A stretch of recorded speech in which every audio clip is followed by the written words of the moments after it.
और भी आपको बताएं कि कराची और लाहौर में अगर ट्रैफिक हादसात का मवाजना किया जाए तो लाहौर में ट्रैफिक हादसात इंतहाई कम हैं। वहीं कराची में रवा साल ट्रैफिक हादसात में जाँ बहक अफराद की तादाद 250 से तजावुज़ कर चुकी है। 2 मेट्रोपॉलिटन शहरों में इंतज़ामी मामलात में ज़मीन आसमान का फ़र्क है। ये मामला क्या है, मज़ीद तफ़सीलात जानते हैं खुर्रम मलिक से। खुर्रम, आगाह कीजिएगा। जी बिल्कुल, अगर कराची को कंपेयर किया जाए लाहौर से, तो कराची में बदतरीन सूरत हाल है ट्रैफिक निज़ाम की। और वहाँ पर रोज़ाना की बुनियाद पर डंपर से टक्करों से सैकड़ों अफराद जो हैं वो जाँ बहक हो रहे हैं। लेकिन लाहौर की सूरत हाल उससे बिल्कुल मुख्तलिफ है, क्योंकि लाहौर में ट्रैफिक कवानीन की पासदारी भी करवाई जा रही है और जो ट्रैफिक अहलकार सड़कों पर मौजूद हैं वो ट्रैफिक कवानीन की पासदारी करवाने में पेश है। मुझे बताइएगा क्या वायलेशन की है? सर, मैंने इशारा तोड़ा है और साहब ने चालान किया है और मैंने माजरत की है कि कल से आगे से नेक्स्ट टाइम, क्योंकि ये हमारी हिफाजत। तो हेलमेट भी नहीं पहना हुआ? तो सर वो थोड़ा जल्दी में निकला हूँ तो इसलिए पहनना याद नहीं। कितने का चालान किया? 2000 का। 2000 रुपए का चालान हुआ है, क्या दोबारा ये वायलेशन करोगे? नहीं, दोबारा नहीं होगी। मुझे बताएं, लाहौर में कोई टैंकर वगैरह नजर आता है सुबह के? नहीं, कोई नहीं होता। कोई ऑयल टैंकर हो जाए या कोई बड़ी गाड़ी हो जाए, कोई नहीं होती। बताइएगा। कराची की सूरत हाल बदतरीन है, वहाँ पर ट्रैफिक निज़ाम जो है वो धर्म भरम है। तो मुझे बताइएगा लाहौर की सूरत हाल उससे मुख्तलिफ है, वजह क्या है, बुनियादी वजह क्या है? मुझे तो कराची का तो नहीं पता। अभी आपने देखा कि ऑयल टैंकर अभी रोका हुआ था, वो साथ दूसरे भाई ने उन्होंने फाइन किया है। बहुत शुक्रिया करने के लिए। सब्सक्राइब करें और बेल दबाएं ताकि कोई खबर रह न जाए। और भी बताएं कि वज़ीर इत्तलात सिंध शर्जील नामेमन कराची में न्यूज़ कॉन्फ्रेंस कर रहे हैं। सबको उसकी जर्नलिज्म की वजह से ही कोई निशाना बनाया गया हो। तो ये जो सहाफ़ी एडी शर जो है जिसका मर्डर हुआ, जिस पे प्रोपेगेंडास चले सोशल मीडिया पे, लोगों ने बातें की, तो ये उसके कातिल जो है वो गिरफ़्तार हो गए और इंशाल्लाह ताला उनको कैफ़रे किरदार तक पहुँचाया जाएगा। और अगेन कि ये इसका कोई भी उसकी पर्सनल वजूहत थी, जर्नलिज्म से वास्ता नहीं था। दूसरा इम्पॉर्टेंट इशू, PMLN के एक अहम रहनुमा इरफान सिद्दीकी साहब ने कल एक इंटरव्यू में मैं समझता हूँ कि बुग़्ज़े पीपल्स पार्टी में जो उन्होंने गुफ्तगू की है वो काबिल मज़म्मत है। हम समझते हैं कि और इतने सीनियर रहनुमा, और शायद मैं इरफान सिद्दीकी साहब को एक जर्नलिस्ट भी समझता हूँ कि थे, जब तक वो जर्नलिज्म में थे। तो जर्नलिस्ट का काम होता है कि हक़ाइक़ को बताना। खैर अभी उन्होंने जो बात की वो एक एज ए सियासतदान के हैसियत से की, तो लाइल्म बेइल्म, और मैं समझता हूँ कि इरफान सिद्दीकी साहब सेनेटर में भी शायद रह चुके हैं, अभी भी हैं, तो उनको आइन पढ़ना चाहिए। अगर इरफान सिद्दीकी साहब ने आइन नहीं पढ़ा हुआ तो मैं अफसोस के साथ कहता हूँ कि इरफान सिद्दीकी साहब आपको फिर सेनेट में भी बैठने का इख्तियार नहीं है। फिर आप लोगों के मैंडेट का मजाक ना उड़ाएं। इरफान सिद्दीकी साहब ने कहा कि जी पीपल्स पार्टी जो है उसने कभी भी किसी प्लेटफॉर्म पे जो है वो नहरों की मुखालफत नहीं की, और फिर उन्होंने प्रेसिडेंट साहब का हवाला दिया। तो पहली बात ये कि अगर मैं हिस्टोरिकल बताऊं तो 2021 में पीपल्स पार्टी ने, वैसे जनरल बात बताऊं कि थल कैनाल के ख़िलाफ़ भी एक रेजोल्यूशन पास कराई। फिर 2022 में ग्रेटर थल कैनाल फ़ेज़ 2 जिसमें जलालपुर कैनाल 2022 में, उसकी भी खिलाफ रेजोल्यूशन पास कराई। फिर जलालपुर कैनाल के ख़िलाफ़ CCI में पीपल्स पार्टी गई, सिंध हुकूमत गई। फिर चोलिस्तान कैनाल के ख़िलाफ़ जुलाई 2022 में भी CCI में पीपल्स पार्टी ने आवाज़ बुलंद की। फिर बहुत ज़्यादा रिमाइंडर्स चीफ मिनिस्टर साहब जो हैं वो फेडरल गवर्नमेंट को लिखते रहे हैं, राइटिंग भी अवेलेबल है। तो इरफान सिद्दीकी साहब, अगर आपको हमारी बातों में एतमाद ना हो तो सारे लेटर हम आपको भेज सकते हैं कि पीपल्स पार्टी ने राइटिंग में एतराज़ात जमा कराए हैं और पीपल्स पार्टी ने असम्बली के फ्लोर्स पे अपने एहतजाज रिकॉर्ड करवाएं, सिंध हुकूमत ने करवाएं, और उसके साथ साथ हमने सिंध असम्बली से यूनानिमसली रेजोल्यूशन पास कराई है। तो अगर रेजोल्यूशन को भी आप ऑफिशियल नहीं समझते कि ये ऑफिशियल एहतजाज या ऑफिशियल एतराज़ नहीं किया, तो मैं माजरत के साथ मैं समझता हूँ कि अब फिर इरफान सिद्दीकी साहब अब आपको रिटायरमेंट ले लेनी चाहिए। दूसरी, आपने प्रेसिडेंट साहब की बात की, आप सेनेट में बैठे हैं, आप एक अपर हाउस में हैं, हम तो छोटे हाउस में बैठे हुए हैं असम्बली के, आप अपर हाउस कहलाता है सेनेट का अपर हाउस में। आपको पता नहीं कि प्रेसिडेंट का कॉन्स्टिट्यूशन में क्या रोल है इस चीज़ का? अगर आपको पता है और आप ये बातें कहते हो तो क्या समरियाँ या कोई इस तरह की चीज़ें प्रेसिडेंट के पास जाती हैं या उनकी कोई अप्रूवल की अथॉरिटी है नहीं है, ये चीज़ हम आपको कह थके। लेकिन नून लीग के चंद एक लोग हैं, मैं समझता हूँ कि ये एक ही माइंडसेट के लोग हैं जो रिपीटेडली इस तरह की बातें करते हैं। मैं वो तलख लफ्ज़ नहीं इस्तेमाल करना चाहता, इन अदर वर्ड्स कि वो ऐसी बोंगियाँ मारते हैं जिनको कानून का पता नहीं है। तो नून लीग की वो लीडरशिप जिसको पता होना चाहिए कि आईने पाकिस्तान में रोल किया, और पीपल्स पार्टी ने हर प्लेटफॉर्म पर ऑफिशियली भी और अनऑफिशियली भी, चेयरमैन पाकिस्तान पीपल्स पार्टी बिलावल भुट्टो ज़रदारी साहब ने हाईएस्ट प्लेटफॉर्म पे प्राइम मिनिस्टर को कहा है, बेशतर कहा है कि जी कैनाल के हम खिलाफ हैं, हम कैनाल नहीं बनने देंगे। और उससे बड़ी बात है कि प्रेसिडेंट ऑफ पाकिस्तान ने ज्वाइंट सेशन में उन्होंने अपने खिताब में ये बात कही है। उस ज्वाइंट सेशन में इरफान सिद्दीकी साहब खुद भी मौजूद थे। तो या तो फिर इरफान सिद्दीकी साहब ने वो सुनी नहीं बात, वो मैं रिपीट कर देता हूँ। उन्होंने कहा कि हम इस तरह के किसी प्रोपोजल को सपोर्ट नहीं करेंगे। तो 2021 और 22 से लेकर पीपल्स पार्टी जो है इस चीज़ पे बात करती हुई आई है। और इसके अलावा भी हमेशा पानी के इशूज़ पे, कालाबाग डैम के इशूज़ पे, इन सारे इशूज़ पे पीपल्स पार्टी ने हमेशा अपना एक स्ट्रॉन्ग एंड लाउड स्टांस रखा है, कोई छुपी हुई बात नहीं की है। तो इरफान सिद्दीकी साहब के बयान की मैं मज़म्मत करता हूँ और मैं रिक्वेस्ट करता हूँ कि नून लीग की लीडरशिप से कि अपने इन पार्टी के रहनुमाओं को समझाएं, बताएं कि पीपल्स पार्टी का स्टांस क्या है, हुकूमत सिंध का स्टांस क्या है, और इस तरह की बातें ना करें। हमारा बिल्कुल स्टांस क्लियर है, हम कह रहे हैं कि जी हम कैनाल नहीं बनने देंगे और कोई ढकी छुपी बातें हमने हर प्लेटफॉर्म पे बड़े लाउड एंड क्लियरली कहा है। तो इसीलिए मेरी ये गुजारिश होगी। तीसरा जो एक पहले मैं आता हूँ, एपेक्स कमेटी की कल मीटिंग थी और उस एपेक्स कमेटी में चीफ मिनिस्टर साहब थे और कोर कमांडर साहब थे, डी रेंजर साहब थे, कैबिनेट के मेंबर थे, चीफ सेक्रेटरी सब। और उसमें कल आपके पास उसकी आ गई हैं ज़्यादा फाइंडिंग, लेकिन मैं कुछ बातें सरासरी बताना चाहूँगा कि जो एक इलीगल इमिग्रेंट, ये नहीं कोई पाकिस्तान में कोई ख़ास कोई प्रैक्टिस की जा रही है, दुनिया भर में इलीगल इमिग्रेंट्स जो हैं उनके लिए ख़ास एक लॉ मौजूद है कि इलीगली आप कहीं पर रह ही नहीं सकते।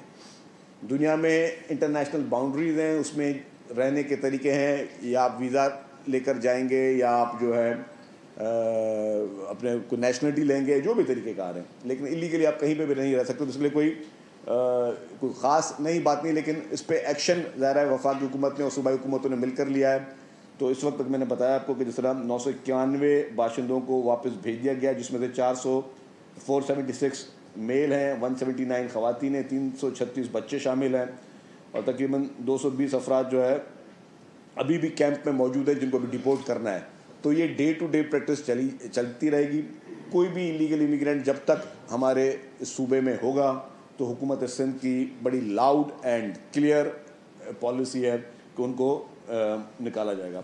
दूसरा, आपकी जैसे इल्म है कि हमने ये बड़ा सख्ती से फैसला किया है कि जितने भी गाड़ियों में टिंटेड ग्लासेस हैं या पुलिस की लाइट्स लगा के प्राइवेट गाड़ियों में लोग यूज़ करते हैं या आर्म्ड की जो है डिस्प्ले, उस पर हुकूमत सिंध ने बहुत सख्ती से नोटिस लिया है और उस पर एक्शन हो रहा है। अब कल जो है एपेक्स कमेटी में रेंजर्स को भी ये पावर्स डेलीगेट किए गए हैं कि पुलिस साथ साथ रेंजर्स भी जो है वो जिस गाड़ी में भी कोई शो ऑफ वेपन, हाँ कंसील्ड वेपन आप रख सकते हैं अपनी गाड़ी में, जिसके पास लाइसेंस याफ्ता वेपन है वो कंसील्ड मैनर में गाड़ी में, क्योंकि गाड़ी भी आपकी प्रॉपर्टी है तो आप उसमें रख सकते हैं।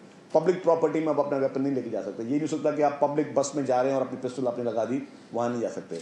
आपने कंसील्ड मैनर में अपना वेपन रखा हुआ है, अपनी सिक्योरिटी के लिए, सेफ्टी के लिए रख सकते हैं, लेकिन आप डिस्प्ले ऑफ वेपन पे शदीद पाबंदी है और उस पर कोई भी गिरफ्तार हुआ तो उसके खिलाफ सख्त कार्रवाई की जाएगी। और उस पर गवर्नमेंट ऑफ सिंध ने कल चीफ मिनिस्टर साहब ने, कैबिनेट के मेंबर्स ने पुलिस को, रेंजर्स को ये एम्पावर किया कि आप किसको भी अगर देख लें, किसी को भी पकड़ लें, चाहे वो कोई सियासतदान हो, कोई मिनिस्टर हो, कोई भी अगर कानून की वायलेशन में अगर नज़र आएगा तो उसको गिरफ्तार किया जाएगा। तो उसमें मेरी गुजारिश होगी इस पैगाम के तहत कि हम कोई शौक नहीं है और बहुत सारे काम में बराह रास्त वज़ीर इत्तलात सिंध इस वक्त न्यूज़ कॉन्फ्रेंस करे जब कुछ सीख जाएंगे और ऐसी कोई काम, ऐसा कोई कार्रवाई नहीं करेंगे जिससे वायलेंस को तरजीह हो। कुछ अर्सा कबल ईरान में एक हादसा होता है जिसमें खैरपुर के ज़ायरीन थे, उनमें से कुछ लोगों का इंतकाल हुआ और हुकूमत सिंध ने उनके लिए मुआवजे का ऐलान भी किया। कराची में प्राय बहुत हादसा होते हैं जैसे आजकल तो बहुत ज़्यादा हो रहे हैं, तो हुकूमत सिंध भी उनके लिए भी कोई माली मुआवजे का ऐलान करे? देखिए जी, वैसे तो एक हुकूमत डेफिनेटली हुकूमत के पास एक लिमिटेड होते हैं रिसोर्सेज। आपकी एडवाइस अच्छी है, बेहतर ये होता है कि हर इंसान मतलब हम इसमें कोई ट्रैफिक की कोई इंश्योरेंस की बात भी की जा सकती है कि लाइफ इंश्योरेंस जिस तरह होती है, ऐसा कोई मैकेनिज्म बनाया जा सकता है कि लाइसेंस जब आप किसी को इशू करते हैं तो लाइसेंस के साथ ऐसा कोई मैकेनिज्म बनाया जाए कि लाइसेंस के साथ उसकी जो है वो इंश्योरेंस भी जो है, लोग अपनी गाड़ियों की भी इंश्योरेंस करवाते हैं, लोग अपने घरों की दुकानों की भी इंश्योरेंस कराते हैं, कारोबार की इंश्योरेंस होती है, एग्रीकल्चर में क्रॉप्स की इंश्योरेंस होती है, तो वो भी उस तरह की इंश्योरेंस हो सकती है। लेकिन ये भी एक इंश्योरेंस का मॉडल है कि आप जो भी ड्राइविंग लाइसेंस आपको इंश्योरेंस बनाया जाए। लेकिन मैं नहीं समझता कितना अभी मैं बैठ के मैं इस पर कोई प्रिपेयर होकर नहीं बैठा हूँ कि मैं आपको फ्लोटिंग कोई स्टेटमेंट दे दूँ, बट डेफिनेटली कंपनसेशन जो है वो हुकूमत में भी इस पर कोई ऐलान कर ले। ये पॉसिबल है कि चीफ मिनिस्टर साहब ज़्यादा उसको सोच रहे होंगे कि कोई ना कोई कंपनसेशन का एस्पेक्ट कोई शायद अनाउंसमेंट आ जाए चीफ मिनिस्टर साहब। अच्छा शर्जील साहब, एक सवाल है मेरा जी कि परसों मैं कुछ दिन पहले रिपोर्ट देख रही थी लाहौर के हवाले से, वहाँ पे जो हादसा है वो कराची से ज़्यादा होते हैं, वहाँ इतना शोर नहीं होता जितना कराची में शोर शुरू हो जाता है। जो कुछ दिन पहले जो टैंकर्स जलाए गए उसको देख के ऐसे लगता है कि माजी में बुशरा ज़ैदी केस हुआ था और उसके बाद जो है हालात जो बनाए गए थे, क्या आप समझते हैं वैसे हालात बनाए जा रहे हैं? देखिए जी, एक चीज़ तो हमारे लिए भी क्वेश्चनेबल है कि जी अचानक सर्ज क्यों हो रही है, नवंबर से एक सर्ज शुरू हो रही है और अचानक क्यों हो रही है, ये फ्लेयर अप कैसे हो रहा है, और फिर इसको एक्सीडेंट्स पूरे पाकिस्तान में हो रहे हैं। मेरे पास डेटा पड़ा हुआ है, मेरे पास पूरी दुनिया का डेटा भी पड़ा हुआ है कि मैं खैर इसको कंपैरिजन नहीं कर रहा, तो बराए मेहरबानी हमारे मीडिया कुछ दोस्त पर वो कंपैरिजन करने के लिए बोलते हैं कि जी कंपैरिजन कर रहा है। बॉम्बे की पॉपुलेशन आपसे कम है और एक्सीडेंट के अगर वहाँ तादाद देखेंगे तो रोड एक्सीडेंट यहाँ से ज़्यादा है, लेकिन खैर बाकी जगहों पे भी हो रहे हैं, लेकिन यहाँ पे उसको खैर नहीं होने चाहिए। गवर्नमेंट की जिम्मेदारी है, हमारे ट्रैफिक की कवानीन को ठीक भी कर रहे हैं।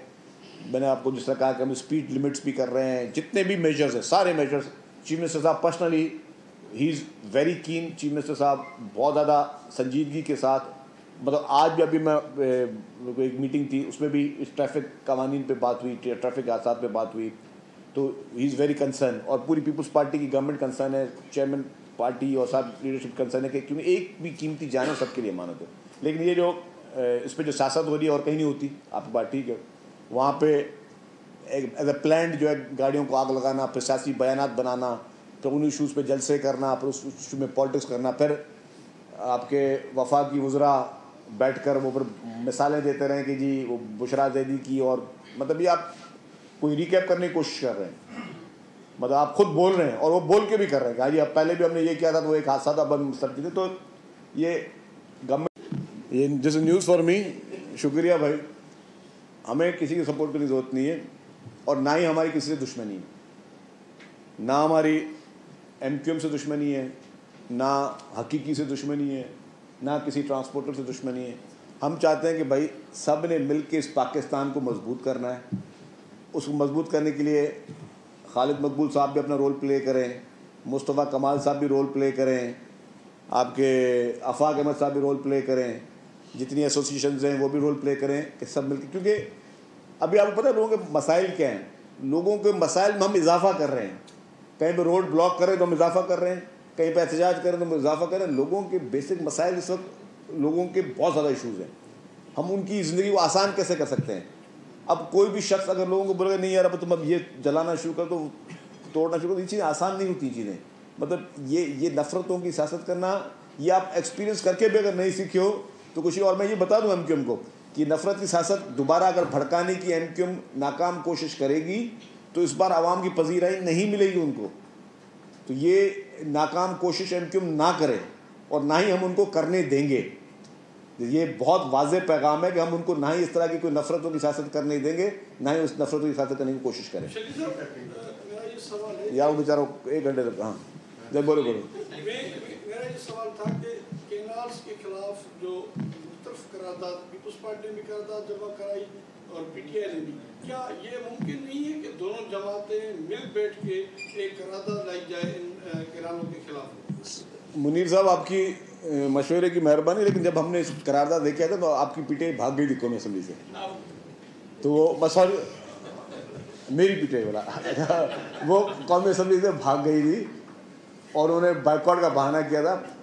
ये वही है जिन्होंने कभी भी, आपको पता है कि इमरान खान साहब जब वज़ीर आज़म थे तो कितनी दफ़ा आपने एक रात को रहे सिंध में 3.5 सालों में, उनका सिंध से जो इंटरेस्ट है आपको पता है। जी भाई जंडीर साहब, ये जो PTI ने कैनाल्स के खिलाफ कौमी असेंबली में करारदाद जमा कराई, आपकी PTI क्या समझते हैं कि ये PTI का इसके पीछे इंटेंशन क्या हो सकता है? क्योंकि जब वो हुकूमत में थे तो उन्होंने सिंध को कोई खास चीज़ें नहीं दी थी, तो अब ये इस पे सियासत करना चाहते हैं या वो सच में उनको सिंध के आवाम का ख्याल आ गया? क्योंकि सिंध में पीपल्स पार्टी की हुकूमत है तो तकरीबन पीपल्स पार्टी के वज़रा और हर फोरम से वो आवाज़ उठा चुके हैं। मैं समझता हूँ PTI इस पर भी फितना करना चाहती है, क्योंकि जब पीपल्स पार्टी ने पहले करारदाद जमा करा दी थी 7 तारीख को, तो PTI को उसकी हिमायत करनी चाहिए थी। 7 तारीख को हिमायत नहीं की, 9 तारीख को अपनी करारदाद जमा कराई। पीपल्स पार्टी के पास उस करारदाद की नेशनल असेंबली में रिसीविंग पड़ी हुई है। कल एजाज जखरानी साहब ने अपने बयान में वो दिखाई, आपके सहाफ़ी ने अपने नाम लगा के उस करारदाद को जो है वो सोशल मीडिया पे चलाया, तो वो सब चीज़ें जो है वो रिकॉर्ड का हिस्सा हैं।